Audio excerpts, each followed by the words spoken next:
Let me start by saying that Peter Terry was addicted to heroin. We were friends in college and continued to be after I graduated. Notice that I said I. He dropped out after 2 years of barely cutting it. After I moved out of the dorms and into a small apartment, I didn't see Peter as much. We would talk online every now and then, and there was a period where he wasn't online for about 5 weeks straight. I wasn't worried, he was a pretty notorious flake and drug addict, so I assumed he stopped caring. Then one night I saw him log on. Before I could initiate a conversation, he sent me a message. "David, man, we need to talk." That was when he told me about the NoEnd house.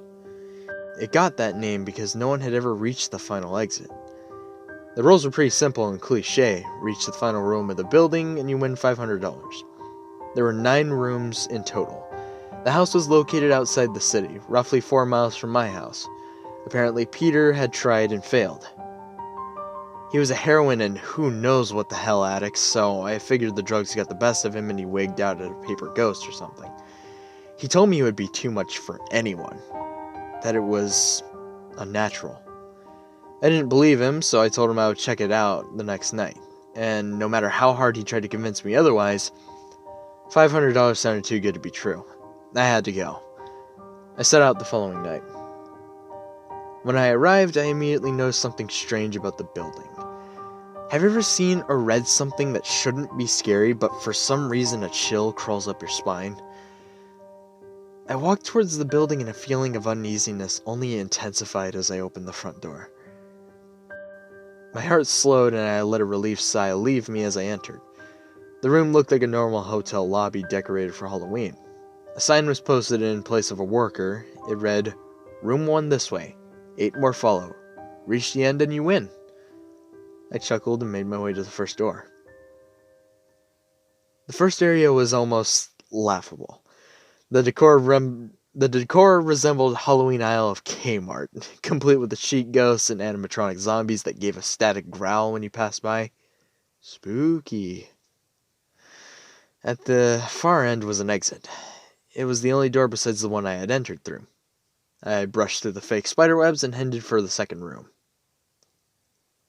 I was greeted by a fog as I opened the door to room 2. The room definitely upped the ante in terms of technology. Not only was there a fog machine, but a bat hung from the ceiling and flew in a circle. Scary.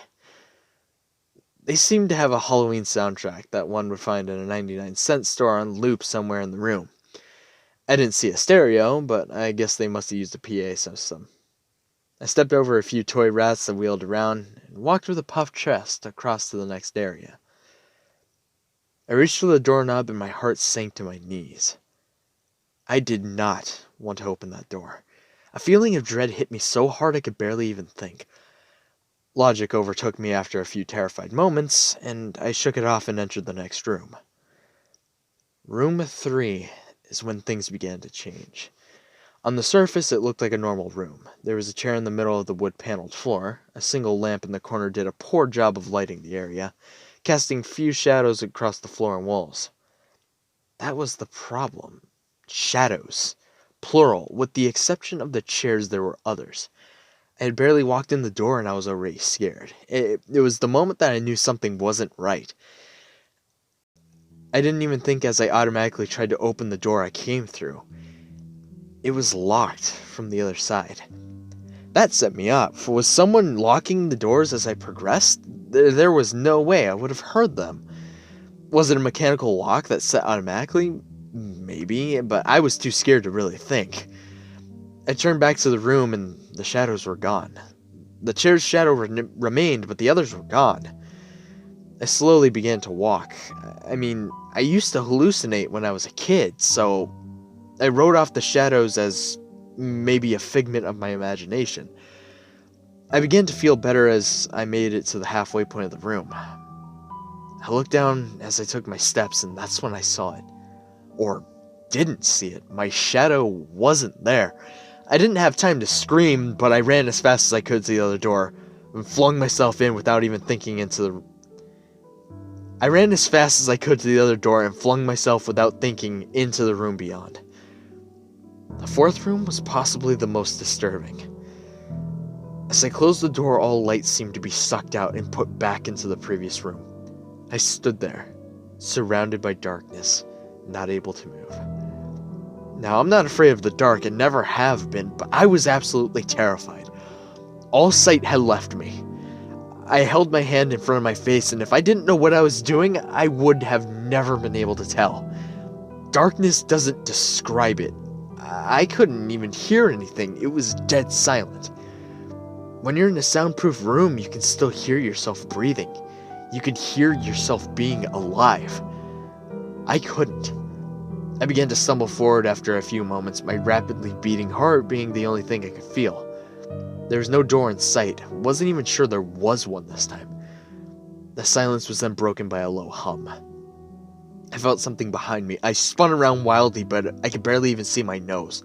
I knew it was there, though. Regardless of how dark it was, I knew something was there. The hum grew louder, closer. It seemed to surround me, but I knew whatever was causing the noise was right in front of me, inching closer. I took a step back. I had never felt that kind of fear. I can't really describe true fear. I was even scared I was going to die. I wasn't even scared I was going to die. I was scared of what the alternative was. I was afraid of what this thing had in store for me. The lights flashed for a quick second and I saw it. Nothing. I saw nothing, and I know I saw nothing there. The room was then again plunged into darkness and the hum became a wild screech. I screamed in protest. I couldn't hear this goddamn sound for another minute. I ran backwards away from the noise and fumbled for the door handle. I turned and fell into room 5. Before I describe room 5, you have to understand something. I am not a drug addict. I have never had any history of drug abuse or any sort of psychosis short of childhood hallucinations I mentioned earlier. And those were only when I was really tired or just waking up. I entered the NoEnd house with a clear head.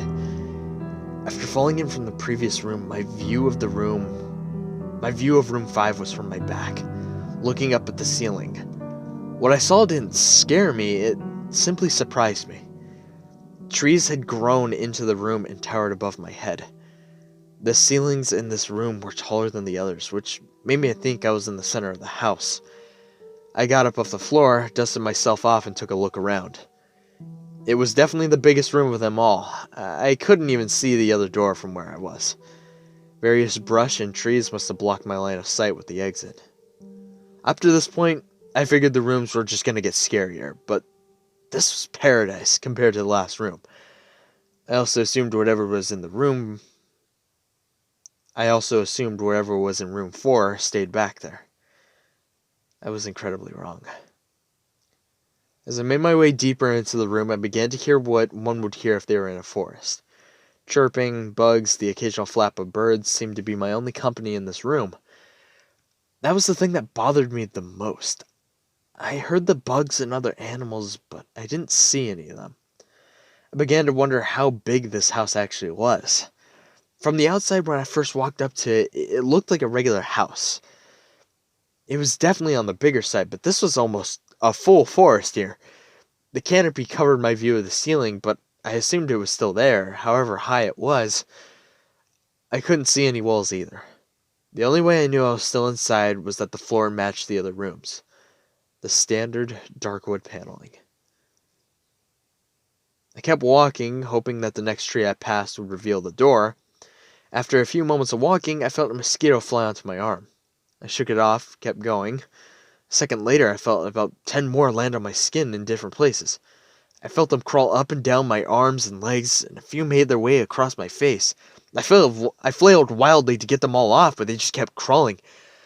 I looked down and let out a muffled scream, more of a whimper to be honest. I didn't see a single bug. Not one bug was on me, but I could feel them crawl. I heard them fly by my face, stinging my skin, but I couldn't see a single one. I dropped to the ground and began to roll wildly. I was desperate. I hated bugs, especially ones I couldn't see or touch, but these bugs could touch me, and they were everywhere. I began to crawl. I had no idea where I was going. The entrance was nowhere in sight, and I still hadn't even seen the exit, so I just crawled.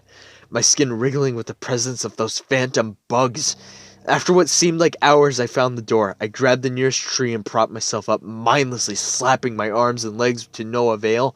I tried to run, but I couldn't. My body was exhausted from crawling and dealing with whatever it was that was on me. I took a few shaky steps to the door, grabbing each tree in the way for support. I was only a few feet away when I heard it. The low hum from before. It was coming from the next room, and it was deeper. I could almost feel it inside my body, like when you stand next to an amp at a concert. The feeling of the bugs on me lessened as the hum grew louder. I placed my hand on the doorknob. The bugs were completely gone, but I couldn't bring myself to turn the knob. I knew that if I let go, the bugs would return, and there was no way I would make it back to room 4. I just stood there, my head pressed against the door marked 6. My hand shakily grasping the knob. The hum was so loud I couldn't even hear myself pretend to think. There was nothing I could do but move on. Room 6 was next. And room 6 was hell. I closed the door behind me, my eyes held shut, my ears ringing. The hum was surrounding me as the door clicked into place, and the hum was gone. I opened my eyes in surprise, and the door I had shut was gone. It was just a wall now. I looked around in shock. The room was identical to room 3. Same chair and lamp, but with the correct amount of shadows this time. The only real difference was that there was no exit door. And the one I came through was gone, as I said before. I had no previous issues in terms of mental instability, but that moment, I fell into what I now know was insanity. I didn't even scream. I didn't make one sound. At first I scratched softly. The wall was tough, but I knew the door was there somewhere. I knew it was. I scratched it where the doorknob was. I clawed at the wall frantically with both hands, my nails being filed down to the skin against the wood. I fell silently to my knees. The only sound in the room was the insistent scratching against the wall. I knew it was there. The door was there. I knew it was there. I knew if I could just get past the wall. Are you alright? I jumped up off the ground, spun around in one motion. I leaned against the wall behind me and saw that what it was that spoke to me. To this day, I regret ever turning around. There was this little girl. She's wearing a soft white dress that went down to her ankles. She had long blonde hair to the middle of her back and white skin and blue eyes. She was the most frightening thing I had ever seen, and I know that nothing in my life will ever be as unnerving as what I saw in her. While looking at her, I saw something else. Where she stood, I saw what looked like a man's body, only larger than normal and covered in hair. He was naked from head to toe, but his head was not human and his toes were hooves. It wasn't the devil, but at that moment it might as well have been. The form had the head of a ram and the snout of a wolf. It was horrifying, and it was synonymous with the little girl in front of me. They were the same form. I can't really describe it, but I saw them at the same time. They shared the same spot in that room, but it was like looking at two separate dimensions. When I saw the girl, I saw the form, and when I saw the form, I saw the girl. I couldn't speak. I could barely even see. My mind was revolting against what it was trying to attempt to process. I had been scared before in my life. I had never been more scared than when I was trapped in the 4th room.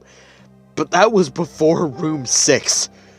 I stood there staring at whatever it was that spoke to me. There was no exit. I was trapped here with it, and then it spoke again. David, you should have listened. When it spoke, I heard the words of the little girl, but the other form spoke through my mind in a voice I won't attempt to describe. There was no other sound. The voice just kept repeating that sentence over and over in my mind, and I agreed. I didn't know what to do. I was slipping into madness, yet I couldn't take my eyes off of what was in front of me. I dropped to the floor. I thought I had passed out, but the room wouldn't let me.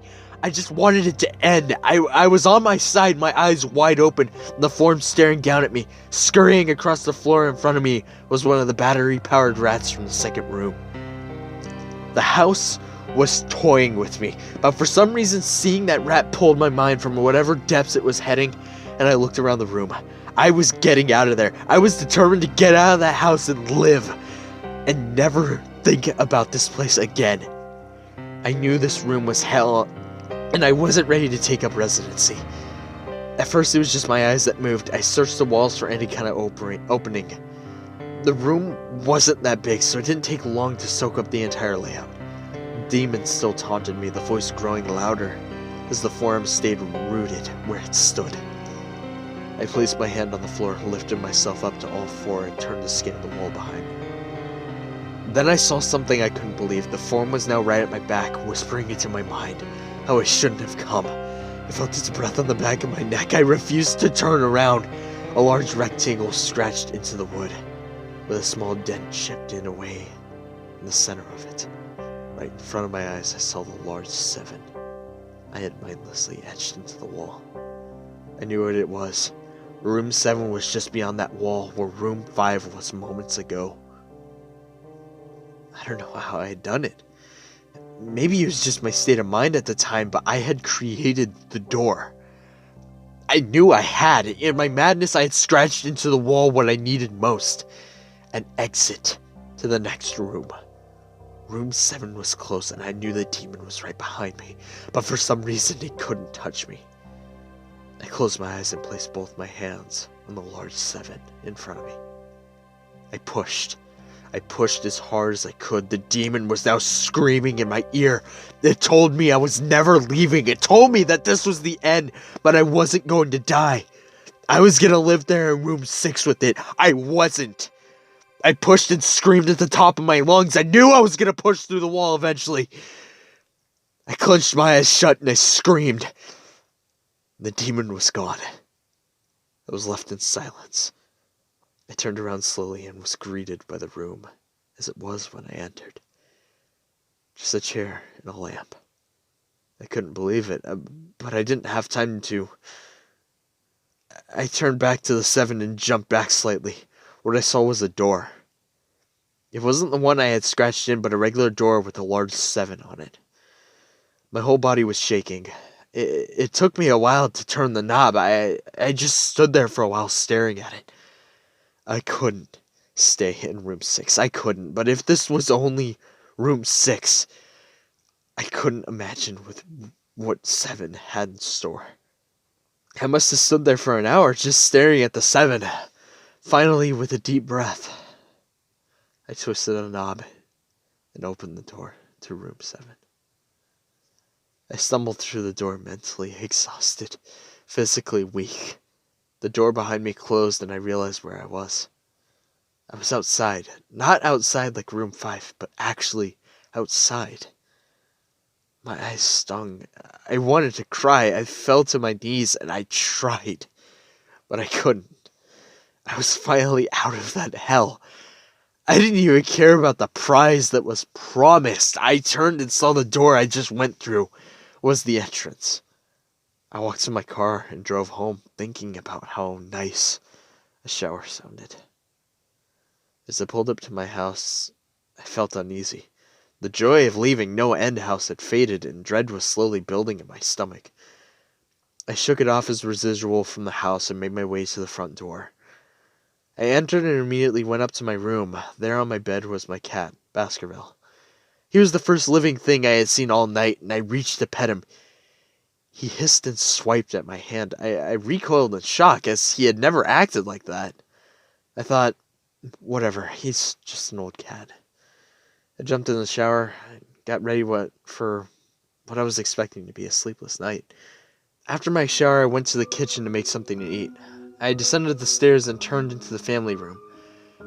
What I saw will be forever burned into my mind. However, my parents were lying on the ground naked and covered in blood. They were mutilated to near unidentifiable states. Their limbs were removed and placed next to their bodies, and their heads were placed on their chests facing me. The most unsettling part was their expressions. They were smiling as though they were happy to see me. I vomited and sobbed there in the family room. I didn't know what had happened.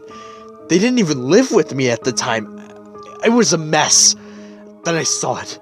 A door that was never there before. A door with a large 8 scrawled on it in blood. I was still in the house. I was standing in my family room, but I was in room 7. The faces of my parents smiled wider as I realized this. They weren't my parents. They couldn't be, but they looked exactly like them. The door marked 8 was across the room, behind the mutilated bodies in front of me. I knew I had to move on, but at that moment I gave up. The smiling faces tore into my mind. They grounded me where I stood. I vomited again and nearly collapsed, then the hum returned. It was louder than ever and filled the house and shook the walls. The hum compelled me to walk. As I began to walk slowly, making my way closer to the door and the bodies, I could barely stand, let alone walk, and the closer I got to my parents, the closer I came to suicide. The walls were now shaking. It seemed as though they were going to crumble, but the faces still smiled at me as I inched closer. Their eyes followed me. I was now between the 2 bodies, a few feet away from the door. The dismembered hands clawed their way across the carpet towards me. All the while, the faces continued to stare. Now terror washed over me as I began to walk faster. I didn't want to hear them speak. I didn't want the voices to match those of my parents. They began to open their mouths, and the hands were inches from my feet. In a dash of desperation, I lunged towards the door, threw it open, and slammed it behind me. Room 8. I was done. After what I had just experienced, I knew there was nothing else that this fucking house could throw at me that I couldn't live through. There was nothing short of the fires of hell that I wasn't ready for. Unfortunately, I underestimated the abilities of NoEnd House. Unfortunately, things got more disturbing, more terrifying, and more unspeakable in room 8. I still have trouble believing what I saw in room 8. Again, the room was a carbon copy of rooms 3 and 6, but sitting in the unusually empty chair was a man. After some seconds of disbelief, my mind finally accepted that the fact that the man sitting in the chair was me. Not someone who looked like me. It was David Williams. I walked closer. I had to get a better look, even though I was sure of it. He looked up at me, and I noticed tears in his eyes. Please don't do it. Please don't hurt me. What? I asked. Who are you? I'm not gonna hurt you. Yes, you are. He was sobbing now. You're gonna hurt me, and I don't want you to. He sat in the chair with me, his legs up, and he began rocking back and forth. It was actually pretty pathetic looking, especially since he was me, identical in every way. Listen, who are you? I was now only a few feet from my doppelganger. It was the weirdest experience yet. Standing there talking to myself, I wasn't scared, but I would be soon. Why are you? You're gonna hurt me. You're gonna hurt me. If you want to leave, you're gonna hurt me.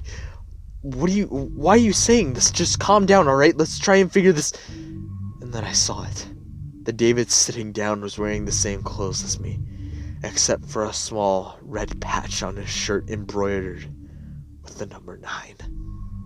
You're gonna hurt me. You're gonna hurt me. Please, you're gonna hurt me. My eyes didn't leave that small number on his chest. I knew exactly what it was. The first few doors were plain and simple, but after a while they all got a little more ambiguous. 7 was scratched into the wall, but by my own hands. 8 was marked in blood above the bodies of my parents, but 9. This number was on a person, a living person. Worse still, it was on a person that looked exactly like me. David? I had to ask. Yes, you're gonna hurt me. You're gonna hurt me. He continued to sob and rock. He answered to David. He was me, right down to the voice, but that 9. I paced around for a few minutes whilst he sobbed in the chair. The room had no door, and similarly to room 6, the door I came through was gone. For some reason, I assumed that scratching would get me nowhere this time. I studied the walls and floor around the chair, sticking my head underneath to see if anything was below. Unfortunately, there was. Below the chair was a knife attached to the tag that read, "To David, from management." The feeling in my stomach as I read that tag was something sinister. I wanted to throw up. And the last thing I wanted to do was remove that knife from under the chair. The other David was still sobbing uncontrollably. My mind was spinning into an attic of unanswerable questions. Who put this there, and how did they get my name? Not to mention the fact that as I knelt onto the cold wood floor, I also sat in that chair sobbing in protest of being hurt by myself. It was all too much to process. The house and the management had been playing with me this whole time. My thoughts for some reason turned to Peter, and whether or not he got this far. If he did, if he met a Peter Terry sobbing in this very chair, rocking back and forth, I shook those thoughts out of my head. They didn't matter. I took the knife from under the chair, and immediately the other David went quiet. "David," he said in my voice, "what do you think you're gonna do?" I lifted myself from the ground and clutched the knife in my hand. "I'm gonna get out of here." David was still sitting in the chair, though he was very calm now. He looked at me with a slight grin. I couldn't tell if he was gonna laugh or strangle me. Slowly, he got up from the chair and stood facing me. It was uncanny. His height and even the way he stood matched mine. I felt the rubber hilt of the knife in my hand. I gripped it tighter. I don't know what I was planning on doing with it, but I had a feeling I was gonna need it. "Now," his voice was slightly deeper than my own, "I'm going to hurt you. I'm gonna hurt you, and I'm gonna keep you here." I didn't respond. I just lunged and tackled him to the ground. As I held him down, I looked down, knife poised and ready. He looked up at me, terrified. It was like I was looking in a mirror, and then the hum returned, low and distant, though I still felt it deep in my body. David looked up at me as I looked down at myself. The hum was getting louder. I felt something inside me snap. With one motion, I slammed the knife into the patch on his chest and ripped down. Blackness fell in the room, and I was falling. The darkness around me was nothing I had experienced up until that point. Room 4 was dark, but it didn't come close to what was completely engulfing me. I wasn't sure if I was falling after a while. I felt weightless, covered in dark. Then a deep sadness came over me. I felt lost, depressed, suicidal. The sight of my parents entered my mind. I knew it wasn't real, but I hadn't seen it. And the mind has trouble differentiating between what is real and what isn't. The sadness only deepened. I was in room 9 for what seemed like days. The final room, and that's exactly what it was. The end. NoEnd house had an end, and I had reached it. At that moment, I gave up. I knew I would be in that in-between state forever, accompanied by nothing but darkness. Not even the hum was there to keep me sane. I had lost all senses. I couldn't feel myself. I couldn't hear anything. Sight was completely useless here. I searched for a taste in my mouth and found nothing. I felt disembodied and completely lost. I knew where I was. This was hell. Room 9 was hell. Then it happened. A light. One of those stereotypical lights at the end of the tunnel. I felt ground come up from below me, and I was standing. After a moment or two of gathering my thoughts and senses, I slowly walked towards that light. As I approached the light, it took form. It was a vertical slit down the side of an unmarked door. I slowly walked through the door and found myself back where I started. The lobby of NoEnd house. It was exactly how I left it. Still empty.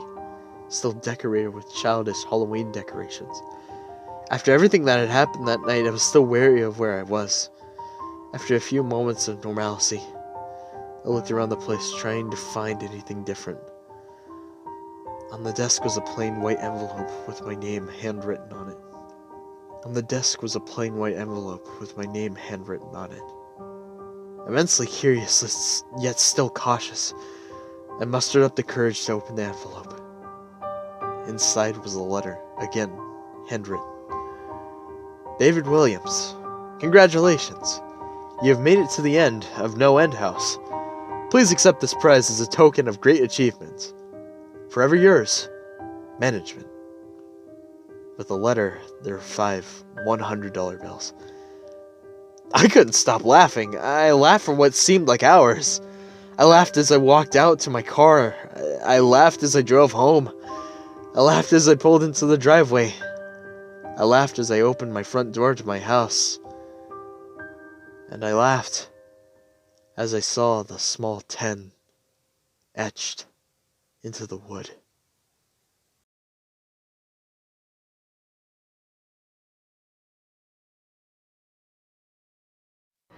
Hey guys, it's me, Mr. Darktales.